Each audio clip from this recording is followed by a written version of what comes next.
گزشتہ روز جھنگ حاجی اشتیاق احمد بانی و چیرمین انجمن تاجران اتحاد گروپ کو Jhang chamber of commerce and industries کا سینئر نائب صدر منتخب ہونے پر تمام عہداران و ممبران انجمن تاجران اتحاد گروپ کی جانب سے مرکزی آفس میں تحائف اور دعوت کا اہتمام کیا، جس میں تمام عہداران نے اپنے بیان میں حاجی اشتیاق احمد کو مبارکباد دی اور امید کا اظہار کیا کہ حاجی صاحب آئندہ بھی اپنے فرائض احسن طریقوں سے سر انجام دیں گے اور جھنگ کی تعمیر و ترقی میں اہم کردار ادا کریں گے۔ جھنگ چیمبر آف کامرس 27 سالہ کارکردگی میں انشاءاللہ یہ گروپ صدر شہزاد رفیق، سینئر نائب صدر حاجی اشتیاق احمد اور نائب صدر ملک ارشاد کامیابی کے جھنڈے گاڑے گا۔ السلام علیکم، میں جنرل سیکرٹری انجمن تاجران گروپ۔ میں حاجی صاحب کو مبارکباد دینا چاہتا ہوں، ہمارے senior S P P senior vice president Anjuman chamber of commerce کے لیے منتخب ہوئے ہیں۔ ہم سب لوگ انشاءاللہ ان کے ساتھ مل کے جھنگ کی ترقی کے لیے کام کریں گے اور بزنس کمیونٹی کے لیے کام کریں گے اور انشاءاللہ حاجی صاحب کو اور موقع دیں گے انشاءاللہ اور جھنگ کے عوام کے لیے، جھنگ کے تاجروں کے لیے کام کریں اور جو یہ مسئلہ ہے کہ ان کے ساتھ ہی رہنا ہے۔ بہت شکریہ۔ ہم آج حاجی محمد اشتیاق صاحب چیمبر آف کامرس کے سینئر وائس پریزیڈنٹ مبارکباد پیش کرتے ہیں اور یقیناً ہے کہ یہ صوبے پر آ کر جھنگ کے لیے ہر کوشش کریں گے جو ہمارے شہر کے لیے فائدہ مند ہو۔ جس طرح آج ہمیں پتہ لگا ہے پورے سیال والوں نے احتجاج کیا ہمیں جنوبی پنجاب کے ساتھ ملانے کے لیے، ہم اس کی پرزور مذمت کرتے ہیں کہ ہم بالکل ان کا ساتھ نہیں دیں گے۔ اس میں ہمارے ایم پی ہوں، ایم این اے ہوں، ہم لاہور، فیصل آباد یا گجرانوالہ کے ساتھ ہی رہنا چاہتے ہیں، ہم اس طریقے سے بالکل ان کا ساتھ نہیں دیں گے۔ بسم اللہ الرحمن الرحیم۔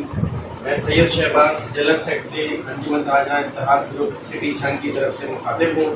میں جناب سب سے پہلے حاجی محمد اشتیاق صاحب کو جھنگ چیمبر آف کامرس کا سینئر وائس پریزیڈنٹ منتخب ہونے پر دل کی گہرائیوں سے مبارکباد پیش کرتا ہوں اور امید کرتا ہوں کہ پہلے کی طرح حسب سابق جیسے انہوں نے باقی تمام معاملات اور ذمہ داریاں بخوبی بآحسن طریقے سے نبھائی ہیں، جھنگ چیمبر آف کامرس کی بھی اور اسی طریقے سے انجمن تاجران کی ذمہ داریاں کو ایسے ہی دن رات تندہی سے انجام دیتے رہیں گے اور جھنگ کے تاجران کی ترقی، خوشحالی اور ان کے مسائل کے حل کے لیے ہمیشہ تاجران کے ساتھ ہمیشہ دن رات شانہ بشانہ کھڑے رہیں گے۔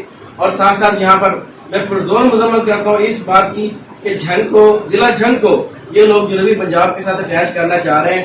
ہم تمام ضلع جھنگ کے تاجران کی طرف سے پرزور احتجاج بھی کرتے ہیں اور مذمت بھی کرتے ہیں کہ ہمارا جینا مرنا، ہمارے سارا کاروباری تعلقات فیصل آباد، لاہور، گجرانوالہ وغیرہ کے ساتھ ہیں، ہمیں انہی کے ساتھ شامل کیا جائے۔ بہت شکریہ۔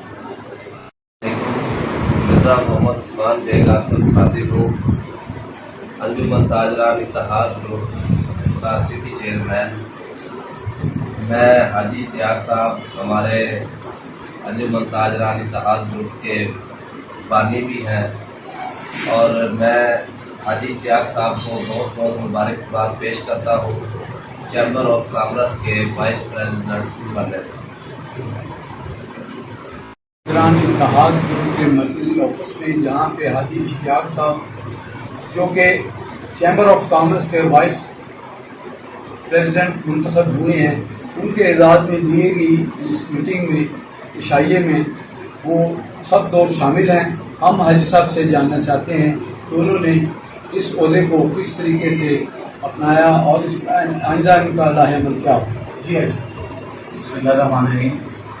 سب سے پہلے تو اپنے تمام دوستوں کا، مرزا عثمان بیگ صاحب کا، تحائف صاحب کا، حاجی صاحب کا، بھائی شمار صاحب کا، والد بھائی کا اور تمام دوستوں کا غیر مشکور کہ وہ میرے آفس میں تشریف لائے اور مجھے مبارکباد دی۔ میں انتہائی دکھ اور افسوس کے ساتھ کہہ رہا ہوں کہ ہمارے جھنگ کی پسماندگی میں جہاں پہ ہمارے سیاستدانوں کا ہاتھ ہے وہیں پہ ہم سب کا بھی ہاتھ ہے۔ آج مجھے بہت تکلیف ہوئی کہ میں نے سوشل میڈیا پہ دیکھا کہ کچھ لوگ جھنگ کو جنوبی پنجاب کے ساتھ ملانے کی کوشش کر رہے تھے، خاص طور پہ احمد پور سیال کے کچھ سیاستدانوں کے ٹاؤٹ۔ میں انہیں بتا دینا چاہتا ہوں کہ ہماری ساری ایفیلیشن، ہمارے سارے بزنس لاہور، فیصل آباد، گجرانوالہ کے ساتھ ہیں۔ ہم بالکل نہیں چاہتے کہ ہم آج بھی اس کا پسماندہ رہیں۔ ہم بالکل اس بات پہ احتجاج کریں گے۔ ہماری انجمن تاجران مرنا جینا کاروبار بزنس سب کچھ لاہور فیصلہ آباد کے ساتھ ہے. اور میں اس موقع پہ جھنگ چیمبر آف کامرس کی طرف سے بھی تمام اہلیان جھنگ کا مشکور ہوں کہ جنہوں نے ہم پہ اعتماد کیا اور انشاءاللہ ہم ان کے اعتماد میں پورا اترنے کی پوری کوشش کریں گے. رپورٹ چودھری عمر حیات پلس رانا شہباز عزیز، جیو ایکسپریس نیوز، جھنگ.